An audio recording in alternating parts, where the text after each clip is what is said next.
Welcome to the Abundant Vision Fundraising Podcast. Whether you are a seasoned professional or a first-time fundraiser, we have the advice you need to take your next step toward major gift mastery. I'm your host, Tom Dauber, President of Abundant Vision Philanthropic Consulting. Well, good morning. This is Tom Dauber. It's morning at the time of this recording. I am here with my classmate from Bowling Green State University and an old longtime friend, Phil Washburn, who's the president and CEO of the Furniture Bank of Central Ohio. Welcome to the show, Phil. Thanks, Tom. It's great to be here with you.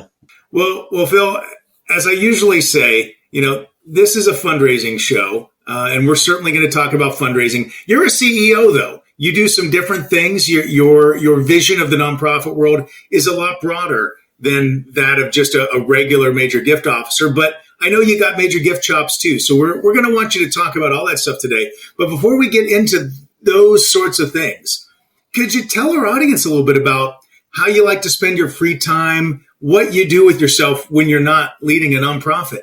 Yeah, that's a great question, Tom. And I think, anybody who's been out there, and when you step into a CEO role, that word free time becomes a little bit more of something that you dream about and think about versus actually have. But yeah, I have a lot of things that I spend my time with. Obviously, my family. I have a great relationship with my family. I have two daughters, and we really enjoy spending a lot of time together. And so, if I'm not at work, that's one of the big places I'm going to be.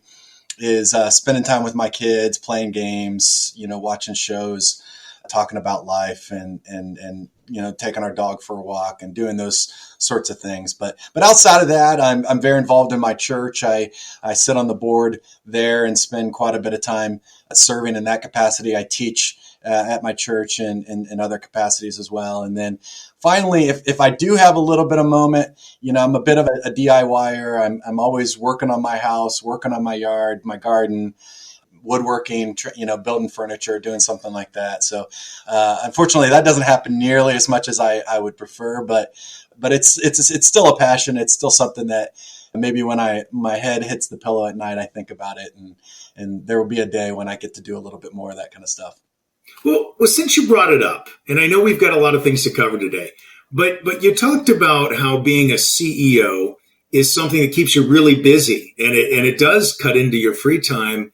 How do you maintain balance, like healthy balance, between your role as the CEO of your nonprofit and being a dad, being a husband, being a friend, being a member of your church? How do you balance all that stuff? Because I'll bet a lot of our listeners struggle with that very thing. We'd love to hear how you're successful at it.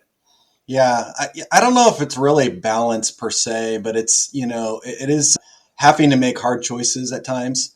It's definitely sacrifice, so there's, things that I would love to do personally, but I know that there's other demands of my time. And so I'm going to choose to maybe set aside, my preferences. But I think first and foremost, I'm really motivated by leading by example for my team. And I want my team to have a healthy work-life balance. And so if I'm constantly, shooting them emails at 9:30 or 10 o'clock at night or texting them my thoughts, I'm demonstrating really poor behavior that I don't want them to exhibit. I want them to be able to have that break. And so it's really being intentional that,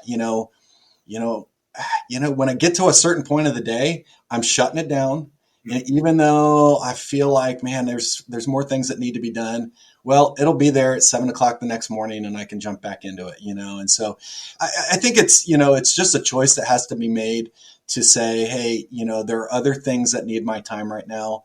And I want to really model that kind of, healthy boundaries to my team. And so that's really a big part of it. And then it helps that I have a wife that's very understanding, but also says, hey, it's time for you to be home, and reminds me when I need to turn off that part of my brain that's constantly thinking about, something with work and be engaged and present with my family. Wow. It's great to have a wife or any spouse really in our lives that can help keep us on track, right? Because I know I benefit from that as well. Well, so I appreciate you jumping ahead there a little bit with answering that question. But I'd love to hear, before we get into more of them, what's your nonprofit origin story? How did you become the nonprofit leader you are today? Yeah, that's a funny question. I would say, I didn't, obviously, like a lot of folks who end up in the nonprofit space, I wasn't looking to enter the nonprofit world. When you and I were in college, I was studying biology, pre-med, and I was getting a little worn out with the academic life and a little burned out, and had an opportunity to go and serve as a missionary in Mexico. And, took that opportunity to kind of evaluate where I was at in my journey, but also to have a positive impact in the lives of folks outside of America. And so that was my first, kind of foray into the nonprofit space, learning kind of the uniquenesses of the nonprofit sector. And pretty much outside of about a 2-year hiatus where I was in the public sector, or the private sector, I should say, trying to pay down my student loans. Most of my career has been in the nonprofit space, and what's interesting about it is, I've done everything. As far as I've been a development person and done fundraising, I've done programs, I've done operations, and now I'm a CEO, and so. I've enjoyed being able to use kind of all of my talents, however they come out and express themselves in the nonprofit space, to be able to benefit, the folks in the community that we're serving. That's wonderful. Now, what was the step? What was the moment where you're like, ooh, I think I could be a CEO? Obviously, you applied for a job. And you built up some career. I know you spent a long time with Habitat and some other organizations. But when was the moment where you thought, hey, I would really love to be the person kind of guiding the ship? That's an interesting question as well. I think it's been a journey for that as well. I've always been, I think, a natural leader. Throughout most of my life, folks have looked at me as a leader. I'm an Eagle Scout. I kind of demonstrate some of that leadership ability. And so when I was on that first team in Mexico, I was asked to be the team leader. And that was really my baptism by fire of really having a team that was looking to me to make decisions, to lead and guide them. And honestly, it was rough. It wasn't a great experience. And in fact, my second year down there, they asked me to lead again, and I said no. I said I need to not lead. I think there was somebody else on the team that I thought was a better leader, and I said I'll be happy to be kind of their number two, and be able to support their leadership and come alongside of them and really feel freed up to lead in the best way that I know how. And so for a good long time, that was kind of the trajectory I kind of had. Is I really enjoyed being that kind of number two person, coming alongside of the senior leader, whatever team I was on, and really supporting and elevating their leadership. And then I was at a nonprofit, here in Columbus, about 14 years ago now. And I was the director of operations. I was providing a lot of support on the operations side of things, and I was supporting the CEO, who was the founder of the organization. And I go on vacation, and I come back, and the board lets me know that the CEO resigned, and that I was in charge. I was the interim CEO, and so all of a sudden I'm back in this position where I'm leading. And I found that, over the years and just working under someone else's leadership, I really kind of had started to hone my own style of leadership and approach. I learned the things that I wanted to do and emulate, and also learned some of the ways that maybe I would want to do things differently. And so during that season where I was the interim, I really got to start to put some of those things in place. But I think there was always still this nagging, I think you're still a better number two, a person. And so when I stepped away from that role, kind of found myself back again into, started back actually in fundraising for a little bit and working my way up. And what really kind of got me to the point where I'm like, yeah, I think I can be a CEO was when all of my peers around me really started saying, hey, you should be in leadership here. You should be the one, providing the leadership that we need as an organization. And so when you start having your peers really kind of see that in you and call that out, it starts to get you to the point where you start to believe it yourself. And so when I started getting phone calls, and there was a season prior to me taking this role where, I got 4 or 5, phone calls from different folks wanting me to come and be a CEO. You start to realize, okay, the folks are recognizing this in me, whether I see it or not. They're recognizing the ability here. And so I need to take that seriously and really believe that I can provide the kind of leadership that an organization needs. Phil, you've done your fair share of fundraising over the years, but you do so much more than that. Tell us a bit about the differences you see between major gift officers versus president and CEO types, especially like what makes a great major gift officer versus what makes a great CEO? Yeah, I think that's a great question. And I think a lot of it, there's a lot of overlap, right? A good CEO has to be a major gift officer. That's such an important part of my role, is ensuring our major donors are being stewarded properly and are being cared for, that we're thinking strategically about that relationship. But, at the same time, I'm constantly being pulled in a lot of other different directions. So my strategic mind has to kind of, compartmentalize. I can't just focus on the major gifts component because I have a lot of other departments that are, needing me to think strategically and to be able to focus intently on what they need. And so I would say one of the big, differences is there are some folks who would really struggle being able to kind of divide their strategic mind amongst all of the different tasks and the different areas. And so having to think strategically about a donor and then turn to, some sort of operations decision and then an HR, decision and maybe a big programmatic decision. And to be able to, think very clearly at each of those different stages. I know that, some folks that they focus in on one thing and they're going to be really good and really strategic about that one area, but would struggle with the demands that maybe a CEO role would put on their minds and being able to kind of think in a lot of different categories, all, within rapid succession. Tom Dauber here for Abundant Vision Philanthropic Consulting. Fundraising can be hard work, and it can be hard to mentally get into the place you need to be in order to see new opportunities. Everyone struggles with it. We are like the fish in the fishbowl who just can't see the water they're swimming in. That's when having outside expertise comes in handy. For 25 years, I've been helping nonprofits analyze their challenges, discover new ways forward, and develop clear plans that lead to greater fundraising revenues.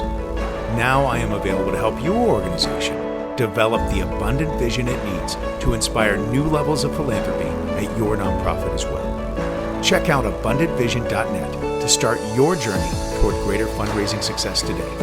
Now, back to the show.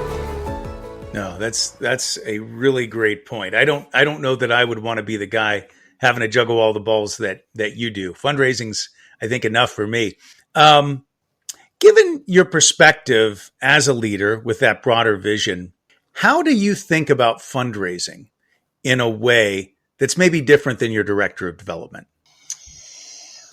Well, I think the maybe the difference is that because I'm so connected to all of the other aspects of the organization, I might be able to think about the donor relationship from a bigger picture perspective. And so there are aspects of, of what we do that I might be aware of that might resonate with the donor, that our director of development doesn't really have the time to dig into every aspect of what we do as an organization. And she does a great job of learning, what we're doing and being involved. But at the same time, she has a department to run and a lot of other, responsibilities. And so my perspective is just going to be broader because of just my day-to-day involvement and everything. And so I think that perspective comes out in how I might approach a specific donor. And we've seen it where,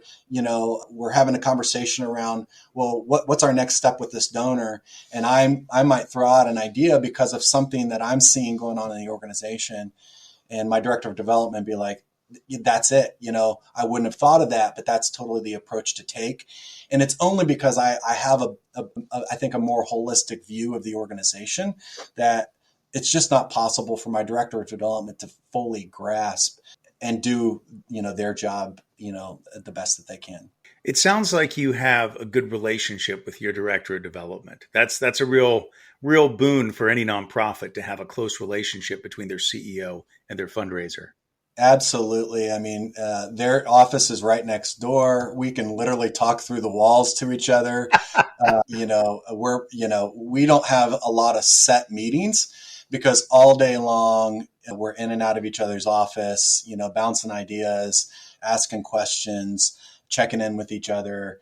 And that relationship is obviously one of the more important relationships in an organization because we have to be pulling in the same direction, right? They're living in the development world all day long, but I'm kind of jumping in and jumping out of it throughout the day. And so if I can't kind of jump in and be pulling in the same direction, really elevating their work, then, we're going to be causing a lot of conflict. We're going to be causing a lot of, really wasted time and effort.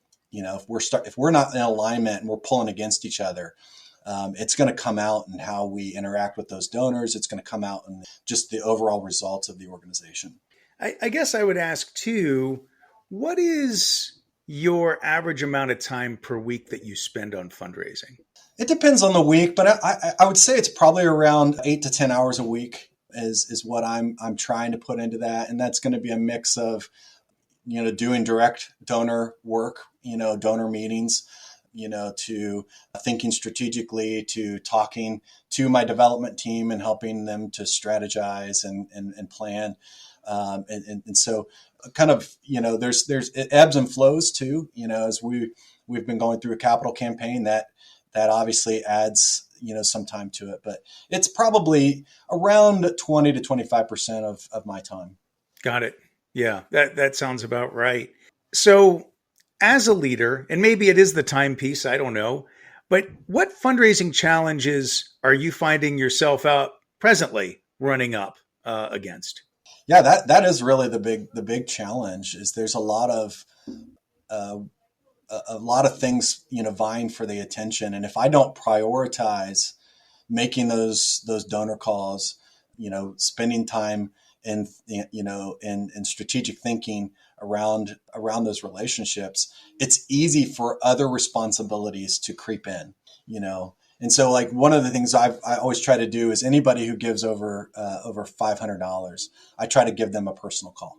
And, that takes a lot of time and, it may be, 100 to 200 calls a year, but, if every one of them answers, and even if we only talk for 5 to 10 minutes, that's a pretty significant investment of time, but it's something that I believe is critical and is important to the health of our whole development strategy.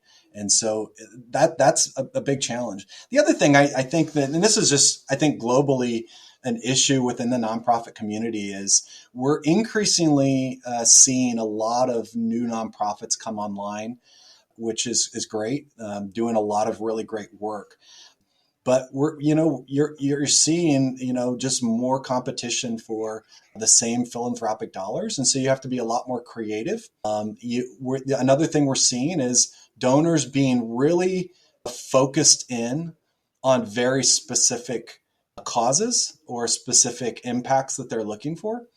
And so sometimes it takes creativity to help that donor see maybe how you are involved in that. And so it just means extra work, right? And so it's not as simple as going in and talking about the mission, but it's helping to connect the dots on how the mission might be in alignment with some of their philanthropic goals.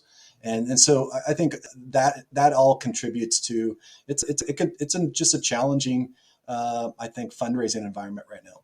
Now, without getting too political, this is definitely not a oriented podcast. I know there's some changes going on at the federal level and the way funding gets out, and of course that I'm sure has a trickle down impact on a lot of social service related nonprofits such as the Furniture Mm-hmm. Bank. Can you talk a little bit about how that has or hasn't affected you? And if it has affected you, how are you pivoting to deal with it? Yeah. Yeah, that's a great question. And I like you, I try to avoid the politics of it. I try to stay focused on just the raw facts. We don't get any direct funding from the federal government, but we partner with about 80 agencies that we serve. And those agencies pay us a small fee to serve them. And we've now lost at least 4 agencies from that list and over 100,000 in revenue that we've been told of just in the last few weeks that has been directly cut by executive orders. And so this is money that has historically, been flowing from the federal government through these agencies out into the community through partners like us. To make sure that folks in our community have some of their basic needs met. And so, so that's a direct impact that we know is happened. And these are folks who are helping, refugees. These are folks that are helping homeless. These are folks that are, helping those who are senior citizens and on fixed income. So it's a number of different agencies that have been directly impacted by these federal orders.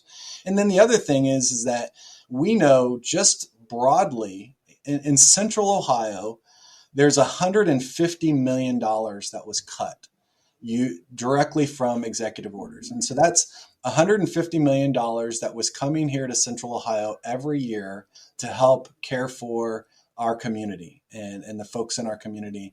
And to have all of that money cut immediately, just think about the gap that provides or the gap that leads here in Central Ohio.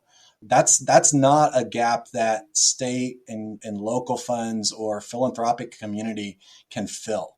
That's a gap that ultimately results in cut services. And so, politics aside, that's going to have a real impact in our community. That's jobs, that's not just the folks who are being served, it's the folks who are serving them that are going to be impacted by that. And so, we can argue and discuss, the merits of these decisions at a federal level without really thinking about the downstream impact, the literally thousands of lives that are now disrupted as a result of those decisions. Well, I know that you're part of a cohort of human services organizations, the Human Service Chamber of Commerce. Shout out to Michael Corey there, who leads that group. Are you all talking to each other about this change in the funding environment? Are you working together somehow to try and make sure that as few people fall through the gap as possible?